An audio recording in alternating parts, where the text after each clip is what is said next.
எங்கள் அண்ணன், சாரி என் சகோதரன், என் மூத்தவர், மதிப்புக்குரிய போற்றுதலுக்குரிய மிஸ்கின் சார்.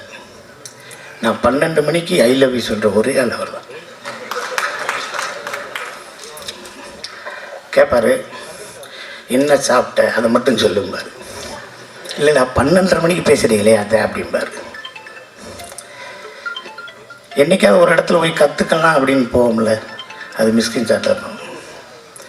நான் சைக்கோவில் பண்ணேன். ஒரு சைக்கோவில் அந்த த்ரில்லர் கேரக்டரை விரட்டி போகையில் என்னைய காரை விட்டு இறங்க போகையில் ஒரு சின்ன சீக்வன்ஸ் சைலண்ட்டாக இருக்கும். அப்போ தேட்டர் ஆடியன்ஸ் எல்லாம் கற்றுனாங்க, சிங்கப்புலி இறங்கிறாத உன்னை கொன்றுவான், சிங்கப்புலி இறங்கிறாத கொன்றுவான்னாங்க. நான் இறங்கினேன், அதே மாதிரி அந்த சீக்வன்ஸில் என்னை காலி பண்ணிடுவாங்க. அப்போ சொன்னாங்க தேட்டரில், இறங்காத கொன்றுவான்னு சொன்னேன்னு சொன்னாங்க. அதே ஆளுக்கு தான் 2.5 வருஷம் கழிச்சு மகாராஜா படம் பார்த்தாங்க. படம் பார்த்துக்கிட்டு இருக்கையில் என்னை பற்றி தெரிஞ்சோடனே இன்னமாடா நிற்கிற அவனை கொள்றான். அதே 100 ரூபா கொடுத்தேன்னா இங்கே 120 ரூபா கொடுத்து என்னை கொள்ள சொன்னாங்க. ஒரு பெட்டி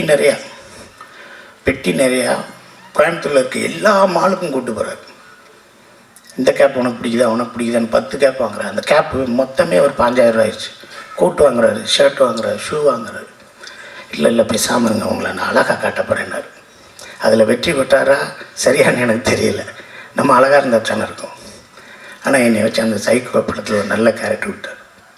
தினமும் ஷூட்டிங் முடிஞ்சோடனே சிங்கப்புலி மேம் ஒரு கைதட்டுங்க அப்படின்னாரு. ஷூட்டிங் முடிஞ்சோடனே நான் இன்றைக்கி உங்களுக்கு முடிஞ்சிச்சுன்னே போயிட்டு வாங்கினேன் நல்லபடியான. போய் ஏறுறேன், காஸ்டியூமர் ஒரு பெட்டியோடு வர்றார், பெரிய பெட்டியோடு. நான் போட்டிருந்த பேண்ட்டு, சட்டை, டிஷர்ட்டு, ஷார்ட்ஸு, கீட்ஸு, கேப்பு இப்போ எல்லாத்தையும் வச்சு அண்ணே உங்களுக்கு கொண்டு போய் சொன்னார். இல்லை சார் ப்ரொடக்ஷன் ஹவுஸ் ஆரம்பிச்சிட்டாரு, அவருக்கு நிறைய தேவைப்படும், அவரை வச்சுக்கிற சொல்லுங்கள். எனக்கு வேணாம், ஒரு அடையாளத்துக்கு 2 சட்டை எடுத்துருவாங்க. இல்லை சார் அவர்கிட்ட பேச முடியாது சார், காரில் ஏறி போயிட்டே இருங்க. என்ன இந்த ஒவ்வொரு நிகழ்வுகள் தான் நம்மளை சினிமாவில் இன்னமும் இருக்க செய்யுது. சிங்கமொழி சார் நான் ரொம்ப ஆராதிக்கிற ஒரு மனிதன்.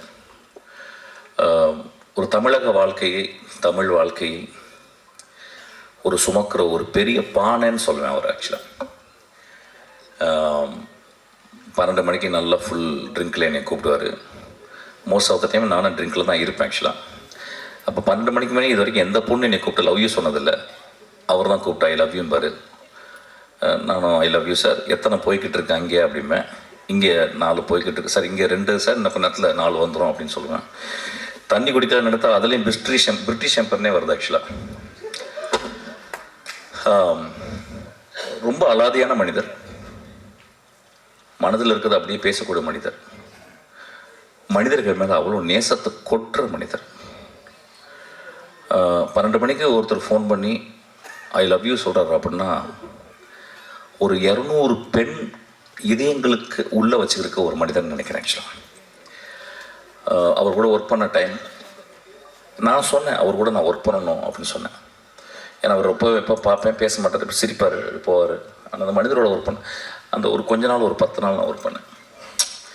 ரொம்ப ஒன் ஆஃப் த பெஸ்ட். அவர் கூட பேசிக்கிட்டே இருப்பார், ரொம்ப ஜாலியாக பேசிகிட்டே இருப்பார், எல்லா விஷயம் சொல்லுவார். நிறைய கதைகள் அவர்கிட்ட இருக்குது ஆக்சுவலாக. சினிமாவில் தான் இந்த மாதிரி ஒரு ஆளை நீங்கள் பார்க்க முடியும். எப்படி சொல்லலாம்னா, சொல்லுவாங்க ஒரு கிழவன் இறந்து போய் விட்டால் நூலகம் எரிந்து போயிடுதுன்னு ஒரு ஆப்பிரிக்கா பழமொழி இருக்குது. அந்த மாதிரி ஒரு பழைய கிழவன் தான் அவர் ஆக்சுவலாக. இந்த மாதிரி கிழவர்கள் இன்றைக்கி இல்லை, செத்து போயிட்டாங்க நிறைய பேர். நம்ம அப்பா அம்மா எல்லோரும் செத்து போயிட்டாங்க ஆக்சுவலாக. எங்கள் சீமானனை கூட அப்படி தான், ஒரு பெரிய கிழவன் தான். ரொம்ப நீங்கள் ஆனால் நீங்கள் வந்து பெண்ணாக பிறந்தாலும் நீங்கள் அழகாக தானே இருந்திருப்பீங்க. அப்புறம் அவன் உங்கள் அழகை பார்க்கட்டாலும் நீங்கள் பேச்சு வன்மை இருக்குல்ல, அதில் அவன் மயங்கி ஒரு 20 பேர் பின்னாடியே தான் வந்திருப்பாங்க அவன். ஸோ அதனால் நீங்கள் நெகட்டிவாக ஃபீல் பண்ணாதீங்க ஆக்சுவலாக. ஸோ இந்த மேடை ரொம்ப அழகாக இருக்குது. அதுக்கு அஜயன் பாலாவை நான் ரொம்ப பாராட்டுறேன்.